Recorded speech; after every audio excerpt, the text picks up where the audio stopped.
தனித்தனியா ஒவ்வொருத்தருக்கா சொல்லாம மொத்தமா ஒரு வணக்கத்தை சொல்லிடுவோம். சரி சொல்லு. கோமளி வந்துட்டேன் கூத்து ஆட வந்துட்டேன், கோமளி வந்துட்டேன் கூத்து ஆட வந்துட்டேன், கூடியிருக்கும் உங்களுக்கெல்லாம் வணக்கம் தந்துட்டேன், கூடியிருக்கும் உங்களுக்கெல்லாம் வணக்கம் தந்துட்டேன்.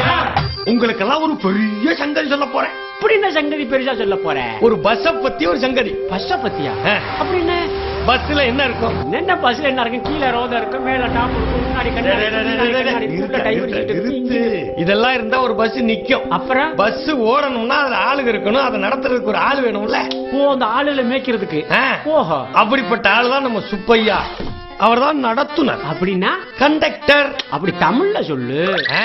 கண்டக்டர்னா டிக்கெட் கொடுக்கும் போது கைய பிடிக்கலாம், ஒட்டலாம், உரசலாம், இடிக்கலாம், கிளுகிளுப்பா இருக்கலாம். இதெல்லாம் இருக்கலாம்ல. ஆமா. ஆனா நம்ம சுப்பு இதெல்லாம் செய்ய மாட்டாரு. குனிஞ்சா நிமிட மாட்டாரு, நிமிந்தா குனிய மாட்டாரு. இடுப்பொழியா? எட்டடி பஸ்ஸுக்குள்ள சுப்பையா எப்பவும் நிற்பவரே, சில்லற காச போல சுப்பையா நாணயம் மிக்கவரே, சில்லற காச போல சுப்பையா நாணயம் மிக்கவரே. எத்தனை நாள நான் எஞ்சி இருந்தா மிச்சம் கொடுப்பாரு, எல்லோரும் முன்னால வந்திட கெஞ்சி சத்தம் கொடுப்பாரு. கண்டக்டர்னு ஒருத்தர் இருந்தா ஓட்டுநர்னு ஒருத்தர் இருப்பார்ல. உன் பாஷையில சொன்னா டிரைவர். அவரு தான் நம்ம கருப்பு. கருப்பு எப்படிப்பட்டாரு? பேசிக்கிட்டே இருப்பாரு. யாரோட தான் பேசுவாரு? பொம்பளை பிள்ளைகளை கண்டா ரொம்ப பேசுவாரு. பஸ்ஸ நேரா பார்த்து ஓட்ட மாட்டாரு. அப்புறம் பொம்பளை பிள்ளைகளை பார்த்துக்கிட்டே தான் ஓட்டுவாரு. தமிழ்நாட்டுல எல்லா டிரைவரும் பாக்குற வேலை தான்ப்பா. குச்சியில சேலை கட்டி விட்டாலும் பொம்பளன்னு, குச்சியில சேலை கட்டி விட்டாலும் பொம்பளன்னு, கொஞ்சி நிக்கும் ஆளு இவர் கூட கூட பேசுறவர், கொஞ்சி நிக்கும் ஆளு இவர் கூட கூட பேசுறவர், பொய்ய எடுத்து விடுவார், குடித்தவுடன் தன்னை மறந்து விடுவார். அப்படியா? பொய்ய எடுத்து விடுவார், குடித்தவுடன் தன்னை மறந்து விடுவார். பஸ்ல போற வர ஆளுங்க இருப்பாங்கல்ல. கண்டிப்பா. அதுல ஒரு ஆளு தான் நம்ம கல்யாணி. கல்யாணி? ஆமா. கல்யாணி எப்படி பிள்ளை?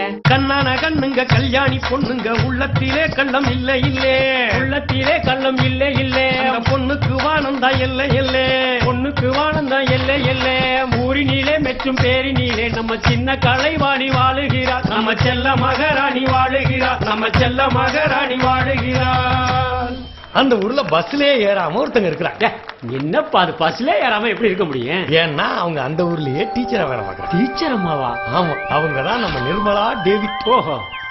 உருமச்சின் டீச்சர் அம்மா ஒருத்தனுக்கே உருகுதம்மா, உருமச்சின் டீச்சர் அம்மா ஒருத்தனுக்கே உருகுதம்மா, வந்த வழி பார்த்திருந்து வருஷம் பூரா புத்தி இருந்து, வந்த வழி பார்த்திருந்து வருஷம் பூரா புத்தி இருந்து, கல்யாணத்தை எண்ணி இவ காத்திருக்கும் கண்ணி, அட கல்யாணத்தை எண்ணி இவ காத்திருக்கும் கண்ணி. இவங்களுக்கெல்லாம் மேல ஒருத்தர் இருக்காரு. பஸ் டாப்லயா? ஆமா. பஸ்ல ஜாமான் ஏத்துவாரு, இறக்குவாரு. சின்ன புள்ளையில இருந்து பெரிய மனுஷன் வரையும் யாரு என்ன வேலை சொன்னாலும் செய்வாரு. அவர் பேர் என்னன்னு? சாமி. ஊர்ல இருக்க எல்லாருக்கும் எல்லா வேலையும் செய்யறாருன்னா சாமி தானே. யாரும் வேலை சொன்னா செய்யும் நல்ல சாமி, ஒண்ணு சொல்ல 100 செய்யும் நண்பே நம்ம சாமி, கள்ளமில்லா வெள்ள உள்ளம் கொண்ட கந்த சாமி, கள்ளமில்லா வெள்ள உள்ளம் கொண்ட கந்த சாமி, உள்ளபடி சொல்ல போனா தங்கம் இந்த சாமி, உள்ளபடி சொல்ல போனா தங்கம் இந்த சாமி. ஏன்னா நீ சொல்றத பார்த்தா சுப்பு, கருப்பு, சாமி, கல்யாணி, நிர்மலா மட்டும் தான் முக்கியமான ஆளுங்க. இதை விட முக்கியமான ஆளு அந்த பஸ். அந்த பஸ்ல எத்தனை பேர் ஏறுவாங்க இறங்குவாங்க. ஆமா. டிக்கெட் எடுக்கிறவன் இருக்கான், எடுக்காதவன் இருக்கான், பள்ளிக்கூடத்துக்கு போறவங்க இருக்கு, புள்ளத்தாச்சி பொம்பளை இருக்காங்க, நல்லவங்க கெட்டவங்க எல்லாரும் ஏத்திக்கிட்டு பழனியில இருந்து பொன்னக்காடு போறதுதான் நம்ம பஸ். பாரியா, பாதையில ஏத்த இறக்கின்றாலும் இந்த பஸ்ஸுக்குள்ள எல்லாரும் சரிசமம் தான். ஆமா. ஜன்னல் ஓரங்க இந்த சங்கதி கேளுங்க, ஜன்னல் ஓரங்க இந்த சங்கதி கேளுங்க, சூப்பரான பஸ் இது சுருக்கா ஏறுங்க, சூப்பரான பஸ் இது சுருக்கா ஏறுங்க, மண்ணக்காடு போற வண்டி பாஞ்சு வந்து ஏறிக்கோங்க, மண்ணக்காடு போற வண்டி பாஞ்சு வந்து ஏறிக்கங்க, ஆடு கோழி குட்டி கூட ஐயா அம்மா ஏறிக்கோங்க, ஆடு கோழி குட்டி கூட ஐயா அம்மா ஏறிக்கங்க, கண்ணான கன்னி பொண்ணுங்க வந்து ஜன்னலோரம் உட்காருங்க,